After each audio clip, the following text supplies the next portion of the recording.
Bonjour à tous et à toutes, chers frères et sœurs, chers frères. Soyez les bienvenus à ce culte ici dans cette belle chapelle.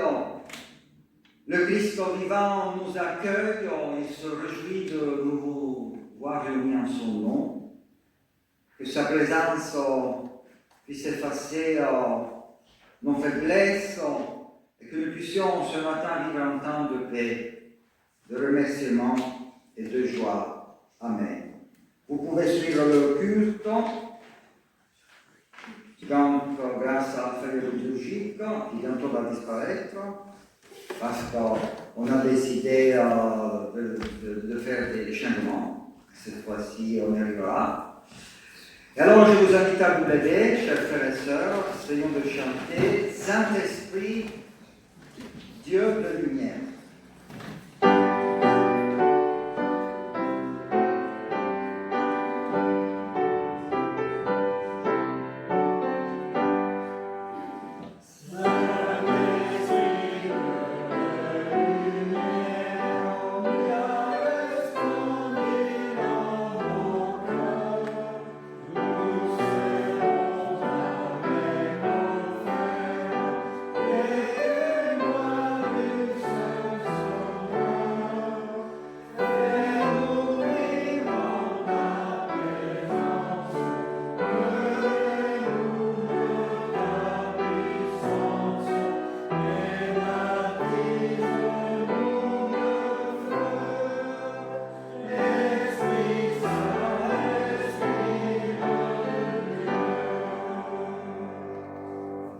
Je lis un verset du livre des Psaumes. Je me souviens de ce que tu as fait, Seigneur.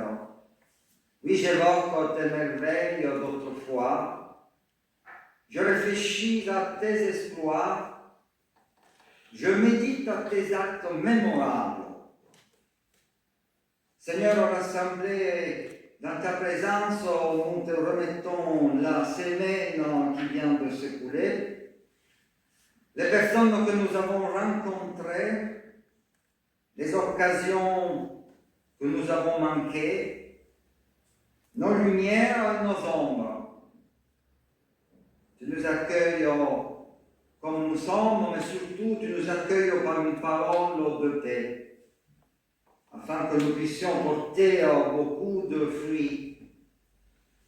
Fais demeurer la joie de ce moment à chaque instant de notre vie et pas seulement ce moment de culte. Amen. Alors, le premier chant indiqué que je vous propose, c'est donc première et deuxième strophe du cantique 45, 10. Estelle? Oui. 45, 10.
À prendre place, chers frères et sœurs.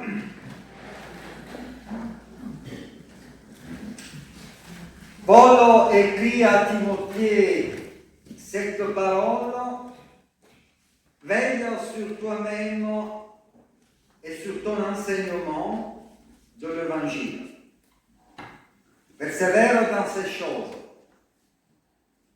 Car en agissant ainsi, tu te protégeras toi-même et ceux qui t'écoutent. Je vous invite à la prière de repentance.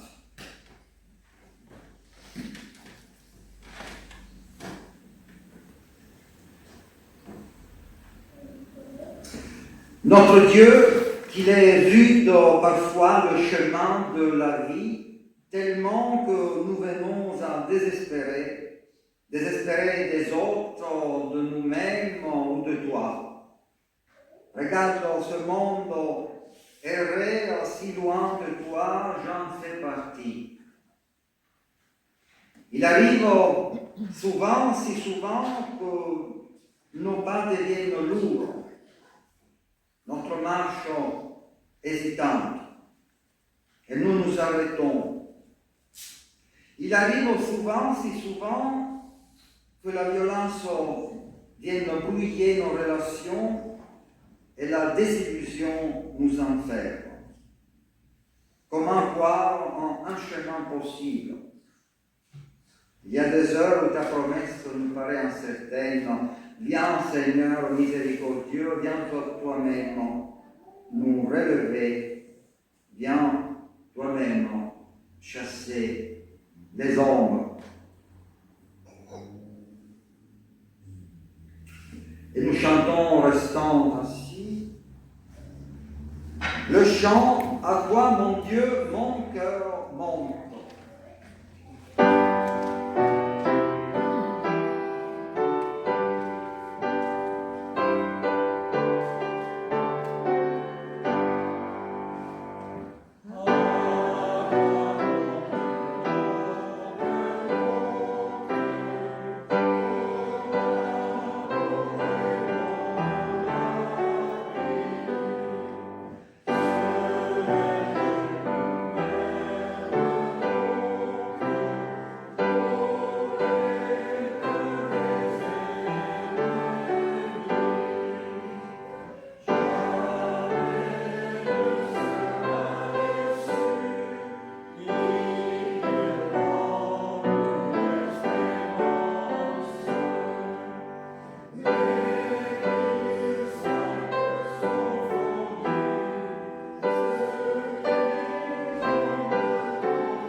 Chers frères et sœurs, je vous invite à vous lever. Nous lisons une parole de l'apôtre Paul, une déclaration de grâce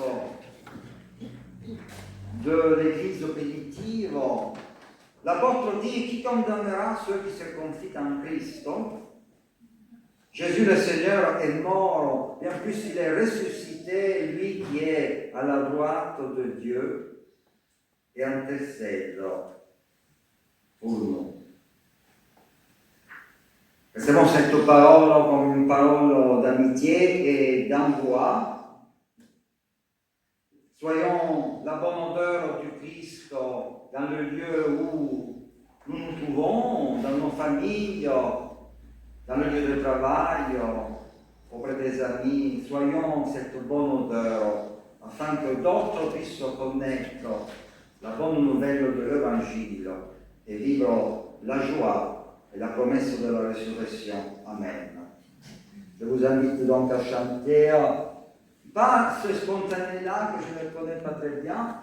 Vous prenez s'il vous plaît au 12 1, je louerai l'Éternel. Au 12 1, 12 1, je louerai l'Éternel. Nous faisons la première et la deuxième strophe. 12 1.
Avant la lecture des textes d'aujourd'hui, proposé pour aujourd'hui, et c'est le texte du Deutéronome 8.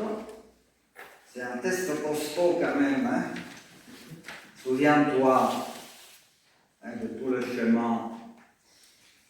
Nous voulons nous réunir dans la prière, tout d'abord en écoutant cette parole du prophète Ésaïe. Comme la pluie et la neige descendent des cieux, et ne retournent pas sans savoir arroser, féconder la terre, fait germer les plantes, sans savoir donner de la semence au semeur et du pain à celui qui mange. Ainsi en est-il de ma parole qui sort de ma bouche. Elle ne retourne pas à moi sans effet, à savoir exécuter ma volonté et accomplir avec succès. C'est pourquoi je l'ai envoyé. Seigneur notre Dieu, nous allons nous mettre à l'écoute de ta parole dans l'Écriture. Nous te prions pour que ce matin, cette parole vienne arroser, féconder notre terre et notre cœur. Qu'elle fasse germer en nous l'espérance, la foi, l'amour, qu'elle soit semence pour notre vie et nourriture sur notre route. Amen. Alors, le premier texte biblique qui sert un peu pour encadrer le contexte de Deutéronome 8 se trouve dans le livre des Nombres. Nous venons donc le lire, nous allons le lire.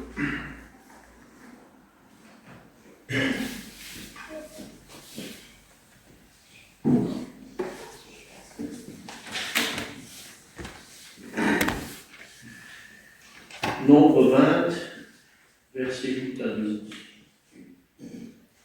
Prends le bâton et convoque l'assemblée, toi et ton frère Aaron.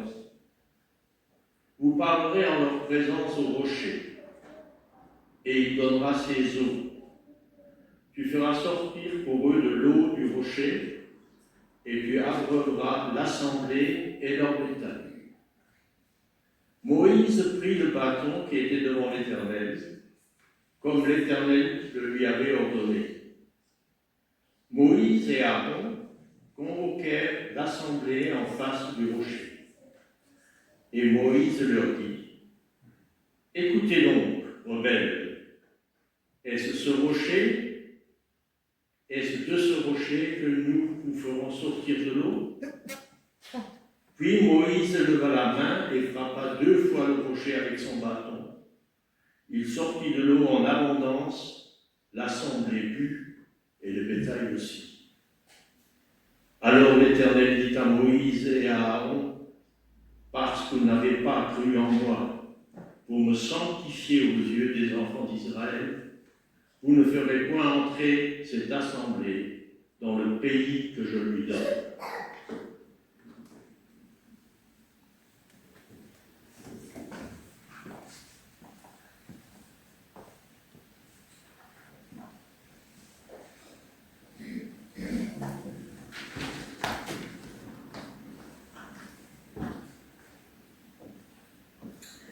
Deutéronome, chapitre 8, versets 2, 3, 14 à 16. Moïse disait au peuple d'Israël : Souviens-toi de la longue marche que tu as faite pendant 40 années dans le désert. Le Seigneur ton Dieu te l'a imposé pour te faire passer par la pauvreté. Il voulait t'éprouver, savoir ce que tu as dans le cœur. Allais-tu garder ses commandements, oui ou non ? Il t'a fait passer par la pauvreté. Il t'a fait sentir la faim et il t'a donné à manger la manne, cette nourriture que ni toi ni tes pères n'aviez connue. Pour que tu saches que l'homme ne vit pas seulement de pain, mais de tout ce qui vient de la bouche du Seigneur. N'oublie pas le Seigneur ton Dieu qui t'a fait sortir du pays d'Égypte, de la maison d'esclavage. C'est lui qui t'a fait traverser le désert. vaste et terrifiant, pays des serpents brûlants et des scorpions, pays de la sécheresse et de la soif. C'est lui qui, pour toi, a fait jaillir l'eau de la roche la plus dure. C'est lui qui, dans le désert, t'a donné la manne, cette nourriture inconnue de tes pères.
Alors, nous sommes en plein Ancien Testament. Parfois, ça arrive. C'est bien. Il ne faut pas oublier que la Bible est composée de parties. Alors, essayons un peu de contextualiser. Israël a traversé la mer Rouge. Il est déjà proche de la terre promise. Ils sont presque là, on la voit plus loin. Dans le désert, pendant 40 ans, beaucoup de choses se sont passées. La terre promise est maintenant à l'horizon. Le peuple a reçu pour la deuxième fois les 10 paroles. Je dis pour la deuxième fois, car la première version a été détruite à cause de quoi? Du veau d'or. Vous vous souvenez, le peuple s'abandonne à l'apostasie, tourne le dos à Dieu et à Moïse. Pour quelle raison? Parce qu'il se pose la question, le peuple, mais ils sont où? Il est où Moïse, son Dieu? Là, nous sommes seuls. Ouh!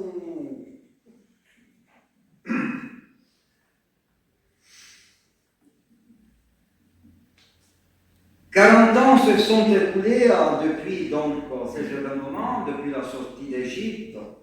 Au moins 2 générations sont désormais nées.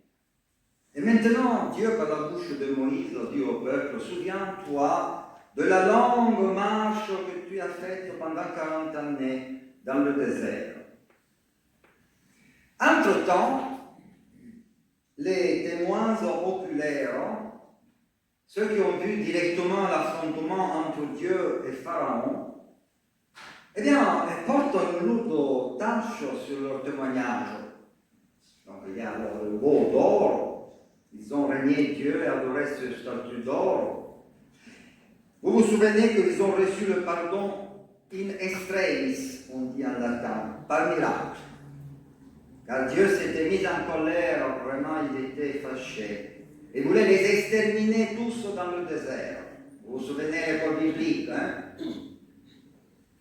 Moïse a tout fait pour apaiser Dieu, pour le faire changer d'avis, et il est parvenu, grâce à son extraordinaire intercession et à la force de son plaidoyer, il a calmé le Seigneur.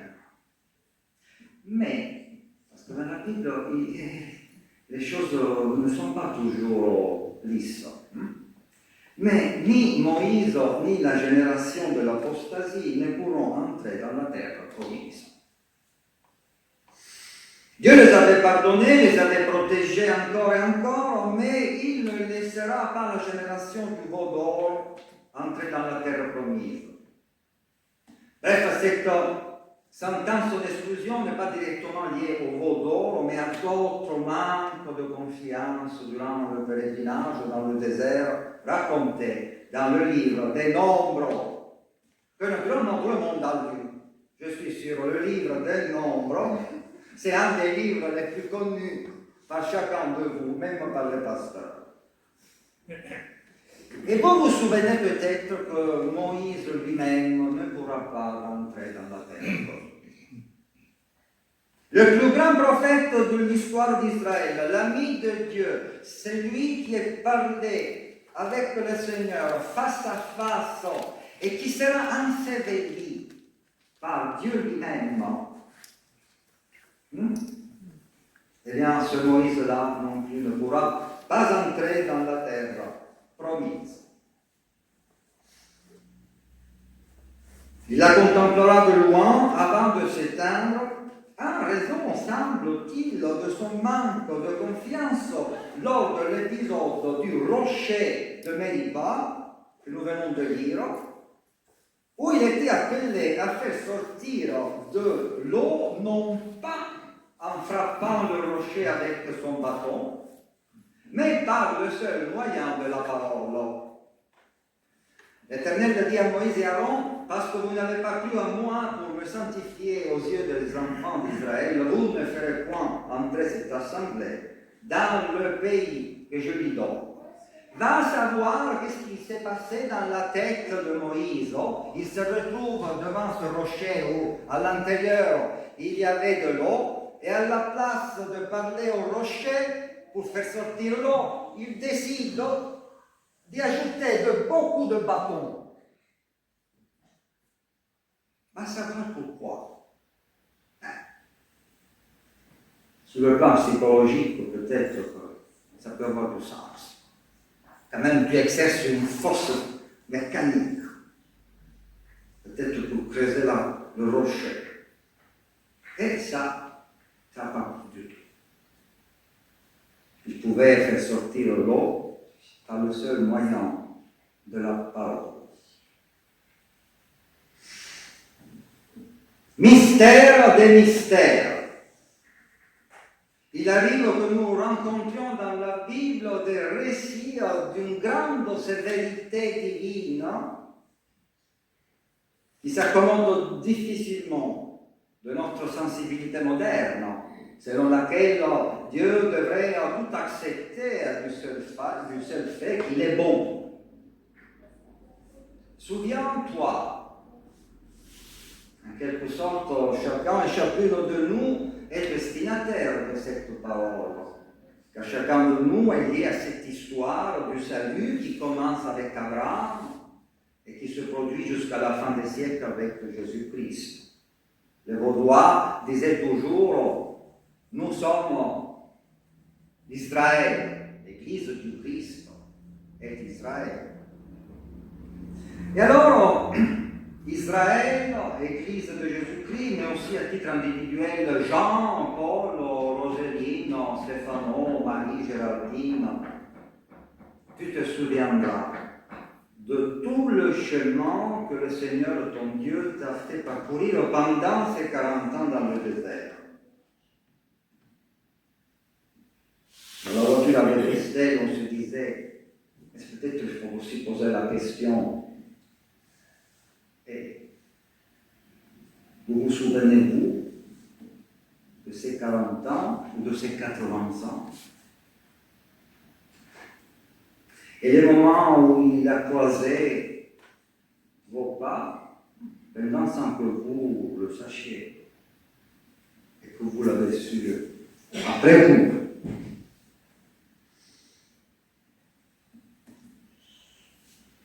Et Dieu ajoute à ce souviens-toi afin de t'humilier et de te mettre à l'épreuve. Je ne veux pas, on n'a pas le temps, rentrer dans la question d'un Dieu qui met à l'épreuve, qui afflige, qui procure la faim pour examiner les siens, et mesurer le degré de leur foi. Mettre à l'épreuve ne signifie pas faire souffrir. Dieu ne fait souffrir personne. Les hommes, oui. Dieu, non. Je ne suis pas un homme, dira Dieu à son prophète. Vous vous souvenez, Jésus dira au sujet de l'aveugle né, les disciples l'interrogent pour lui dire, mais il est né aveugle, pourquoi? C'est Dieu qui l'a puni. Et Jésus répondra, c'est ni sa faute ni celle de ses parents. Il ne subit aucune punition pour prouver, il ne subit aucune punition par volonté divine. Dieu n'afflige pas les siens pour prouver leur foi. Le mal, la famine, la maladie existent parce que nous ne vivons pas au paradis, mais sur cette magnifique terre qui a ses lois et ses dynamiques propres. À celui qui me demande, pasteur, pourquoi Dieu a-t-il permis le tremblement de terre là dans cette ville au Moyen-Orient, avec toute cette souffrance? Eh bien, ce monsieur, très humblement, j'offre un livre de géologie sur les failles tectoniques. Sur les plaques tectoniques. Sur les plaques de la faille tectonique. E basta, qu'est-ce que tu veux ajouter?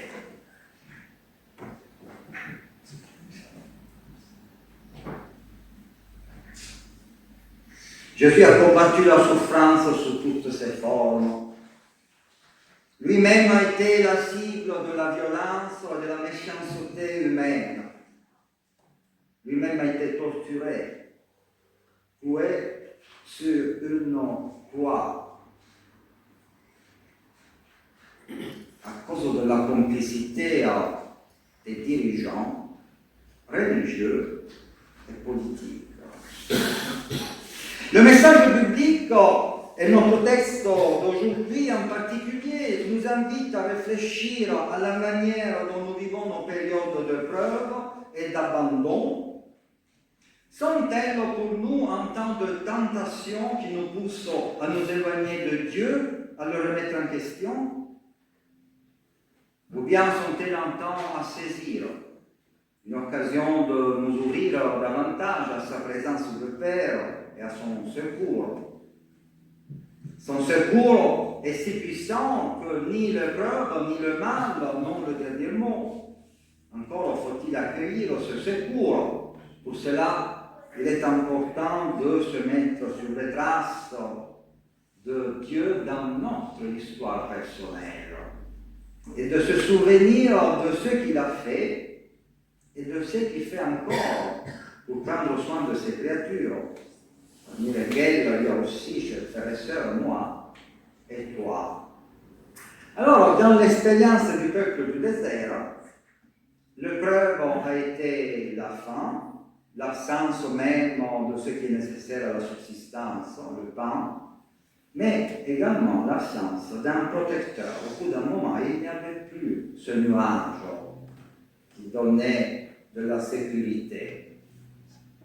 Devant ces épreuves radicales, la foi du peuple s'est fissurée, elle s'est brisée, et a cherché une autre solution que celle de Dieu.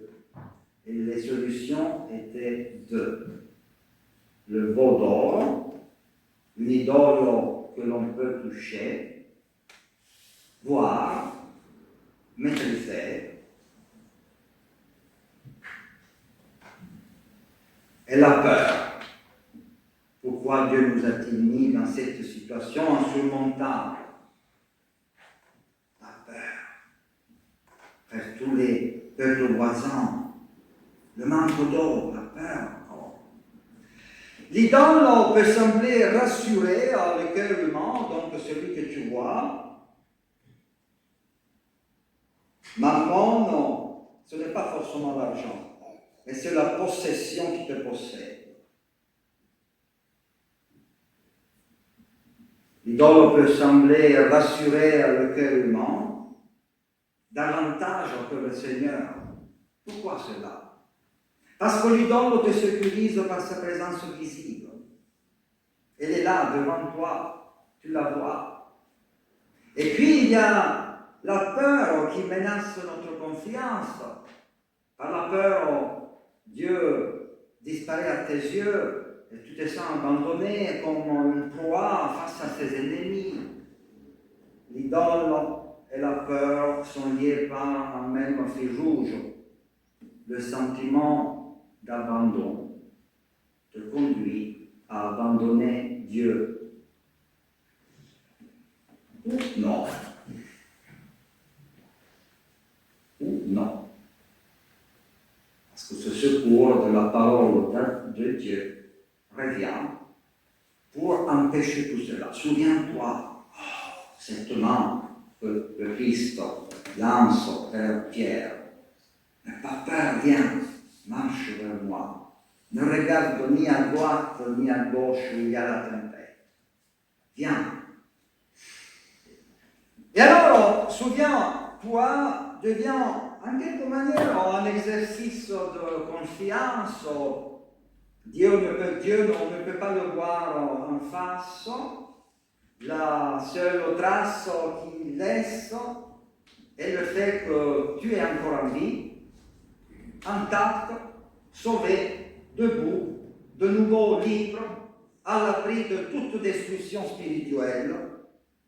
Mais Dieu n'est pas seulement une présence que tu ne trouves que dans le passé. Quand à un moment tu fais le bilan de ta fidélité.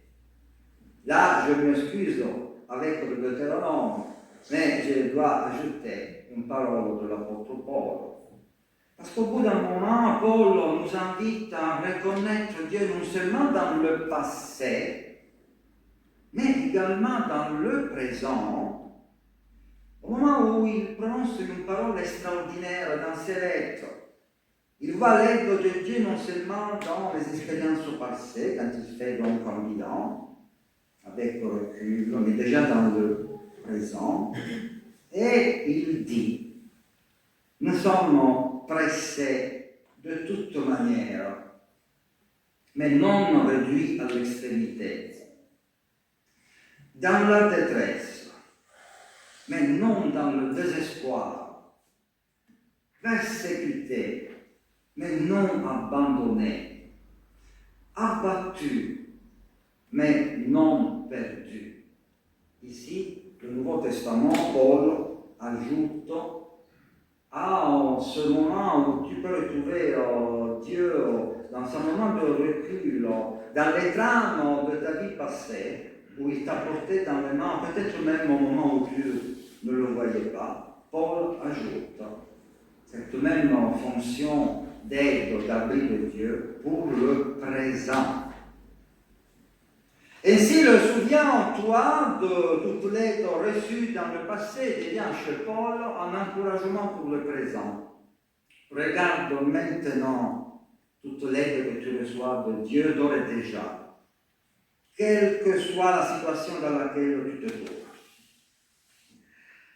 Paul nous dit que la foi, c'est reconnaître et voir Dieu, bien sûr dans son propre passé personnel, certes, mais qu'elle est également capable, cette foi, de voir Dieu dans le présent. Et je vais conclure par deux petits poèmes. Un poème a été écrit par, il semblerait, un Brésilien.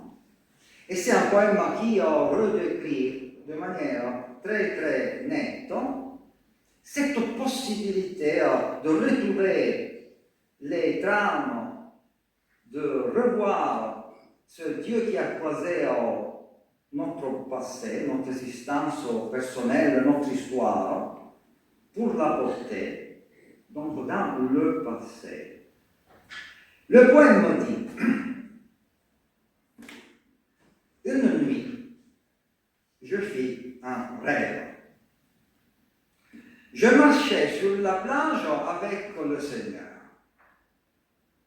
Sur le ciel noir, des épisodes de ma vie furent projetés, comme sur un immense écran. Et sur le sable, je voyais à chaque fois 2 traces de pas. Les miens et ceux de mon Seigneur, de Dieu. Après la dernière scène de ma vie, je me retournai. Je fus surpris de voir par endroits les traces d'une seule personne. Je me rendis compte que je traversais alors les moments les plus difficiles de ma vie. Inquiète, je demandai au Seigneur, le jour où j'ai décidé de te suivre, tu m'as dit que tu marcherais toujours avec moi, mais je découvre maintenant qu'au pire moment de ma vie, il n'y a les empreintes que d'une seule personne sur le sable. Pourquoi m'as-tu abandonné lorsque j'avais le plus besoin de toi? Le Seigneur me répondit, mon enfant chéri, je t'aime, je ne t'abandonnerai jamais, jamais. Surtout pas lorsque tu passes par l'épreuve. Les jours où il n'y a qu'une seule empreinte dans le sable sont exactement ceux où je t'ai porté dans mes bras. Un poème qui nous aide à reconnaître Dieu dans les drames de notre passé, exactement comme les paroles de Deutéronome 8.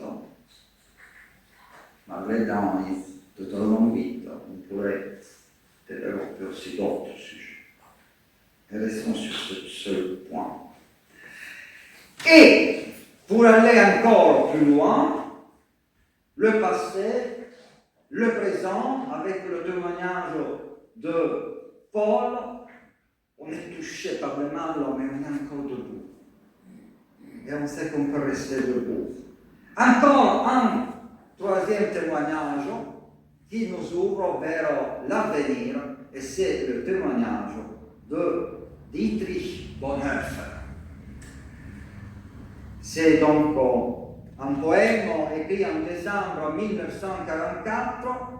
Le grand théologien n'écrit pas depuis un lieu de sécurité. Il est isolé, emprisonné, privé de liberté, séparé de ceux qu'il aime. Il sera justicier en avril de 1945. L'Allemagne est en train de s'effondrer sous le bombardement de la guerre, la Shoah, tout ça. Vous voyez la situation, pourtant il est vif. Merveilleusement protégé par de bonnes puissances, nous attendons avec confiance ce qui peut arriver. Dieu est avec nous le soir et le matin, et très certainement chaque jour nouveau. Une parole qui ose voir la fidélité de Dieu non seulement dans le passé, non seulement dans le présent, mais plus loin encore, pour demain, pour l'avenir. Cette présence de Dieu mystérieuse est pourtant efficace, malgré ce compris après coup, parfois. Cette présence de Dieu, cette fidélité, cette miséricorde, l'apôtre Paul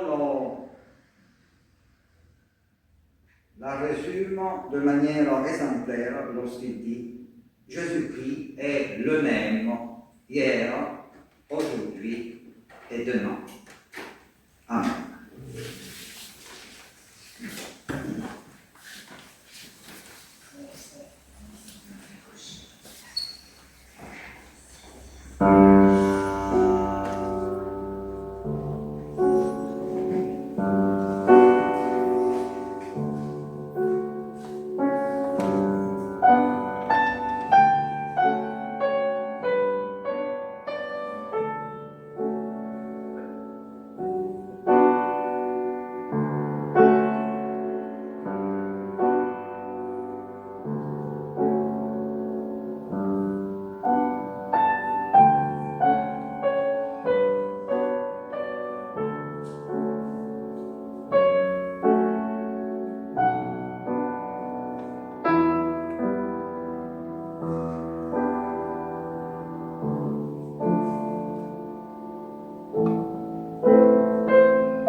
Merci Takako, c'est toujours une joie de pouvoir partager avec toi ces moments musicaux.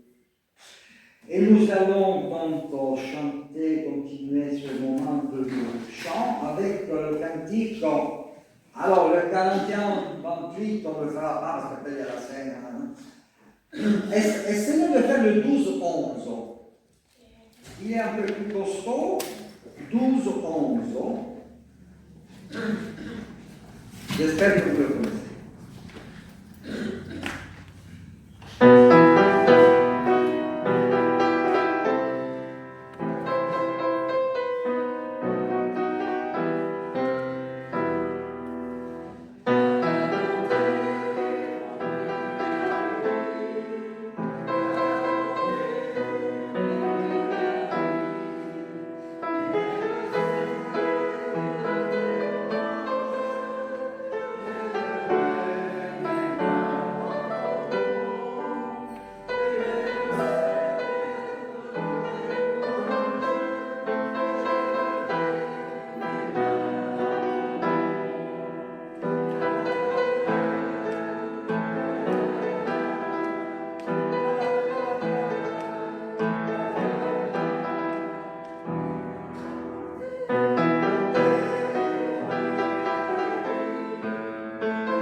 Takako, quand elle commence, elle ne voudrait jamais s'arrêter. Bien, alors, je vous invite à prendre place et nous arrivons au moment des annonces.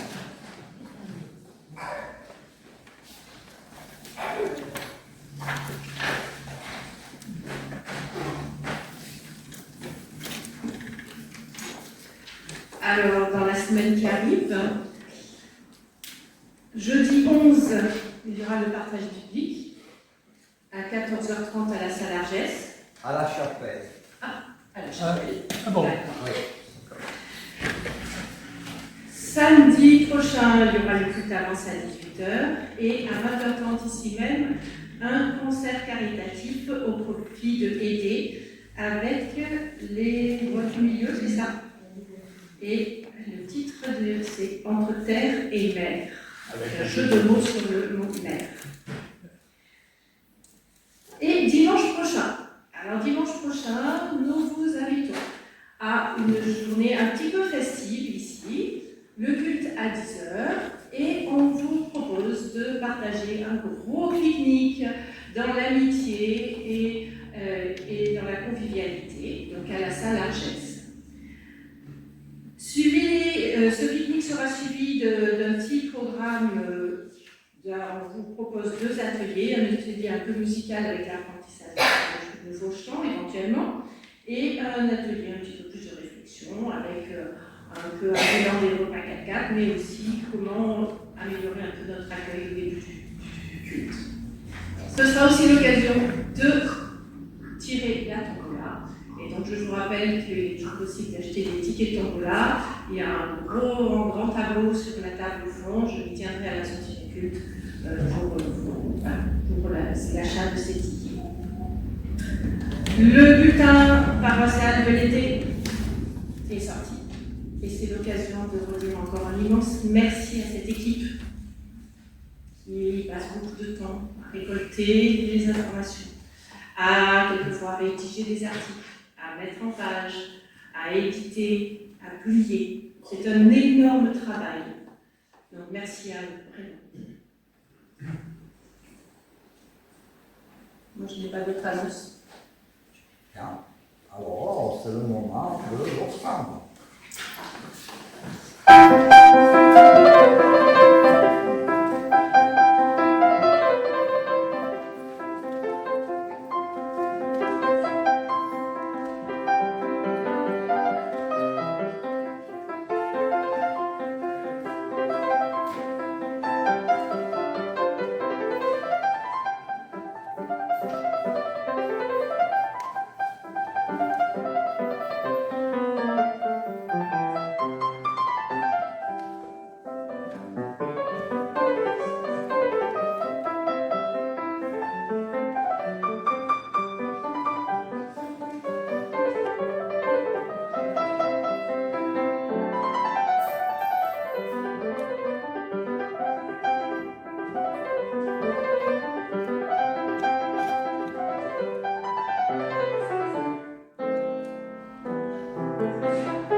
Bien, alors nous arrivons au moment de la scène. Alors, je vous invite à la prière. C'est notre joie de te célébrer, Dieu notre Père, pour ce monde que tu as créé si beau, dont tu traverses les douleurs et que tu ne cesses de créer toujours nouveau. C'est notre joie de te célébrer, Dieu de toute tendresse, pour Jésus le Christ, que tu as envoyé afin qu'il emprunte notre chemin d'humanité et devienne notre frère aîné.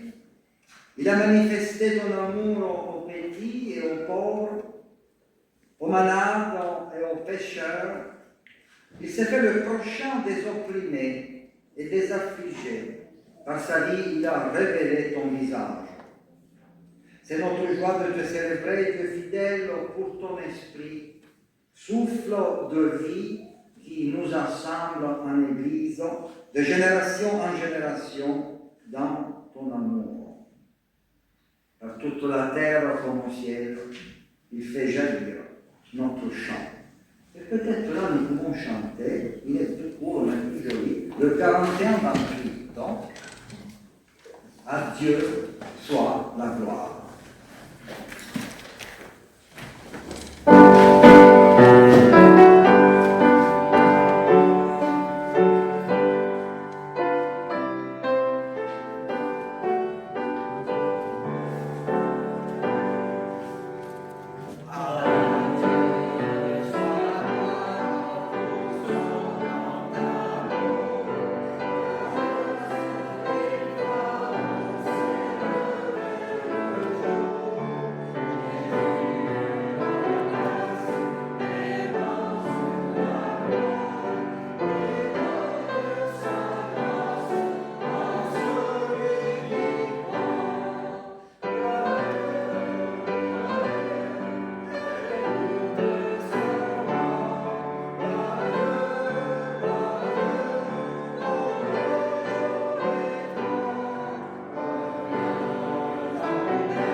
Voici ce que j'ai reçu du Seigneur, que je vous ai transmis, dit l'apôtre Paul.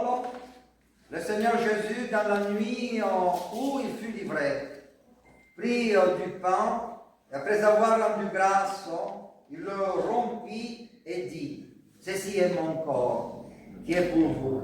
Faites cela en mémoire de moi. » Il fit de même pour la coupe, après le repas, en disant, « Cette coupe est la nouvelle alliance en mon sang.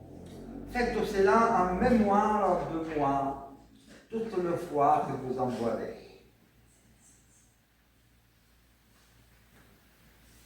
Toi qui nous rassembles et nous invites, Éternel notre Dieu, renouvelle et raffermis notre foi. Envoie ton Saint-Esprit sur notre assemblée, afin qu'en recevant ce pain et ce vin, nous recevions les signes visibles de ta présence invisible. Chers frères et sœurs, le pain que nous partageons est communion au corps de Jésus-Christ. Et la coupe de l'alliance pour laquelle nous rendons grâce est communion au sang du Christ, le sang versé sur la croix pour le pardon des péchés. Venez car tout est prêt, tous ceux qui sont attachés au Seigneur, indépendamment de leur confession protestante ou même catholique, sont les bienvenus. C'est le Seigneur qui nous a mis. Nous faisons un serre.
Au moment de la distribution du pain, sachez qu'il y a aussi du jus de pomme dans les gobelets. Et ceux qui souhaitent boire de la coupe peuvent le faire à la fin avec moi.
Seigneur notre Dieu, nous te rendons grâce pour ce temps de communion.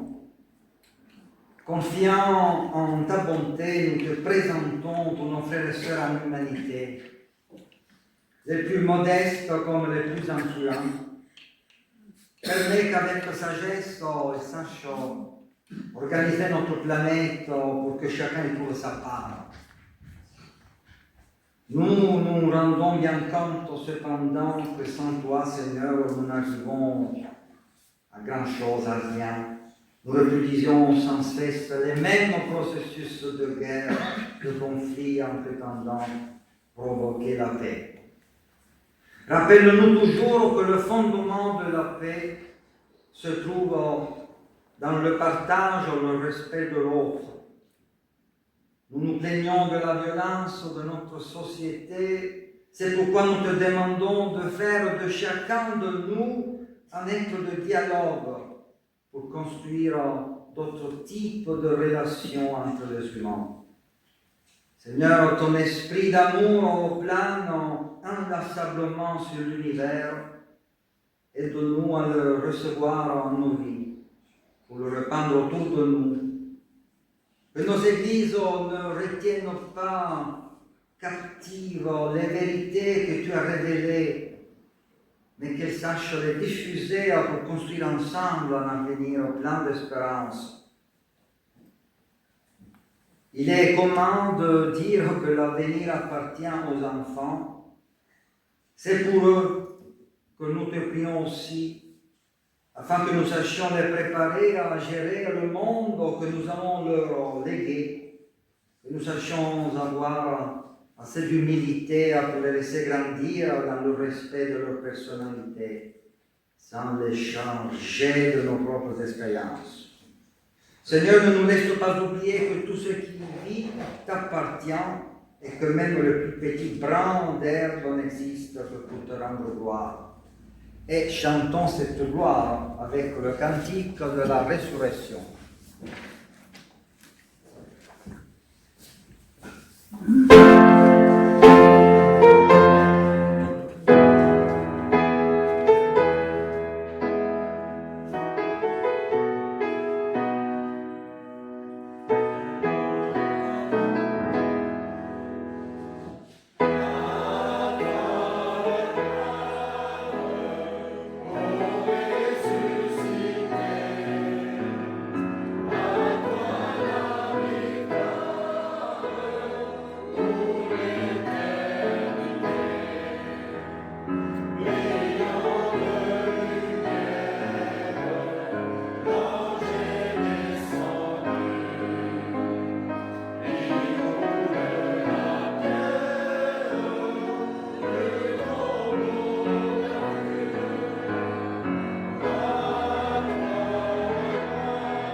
Que l'amour de Dieu notre Père, la grâce du Seigneur Jésus-Christ et la communion du Saint-Esprit soient et restent avec vous tous, vos familles.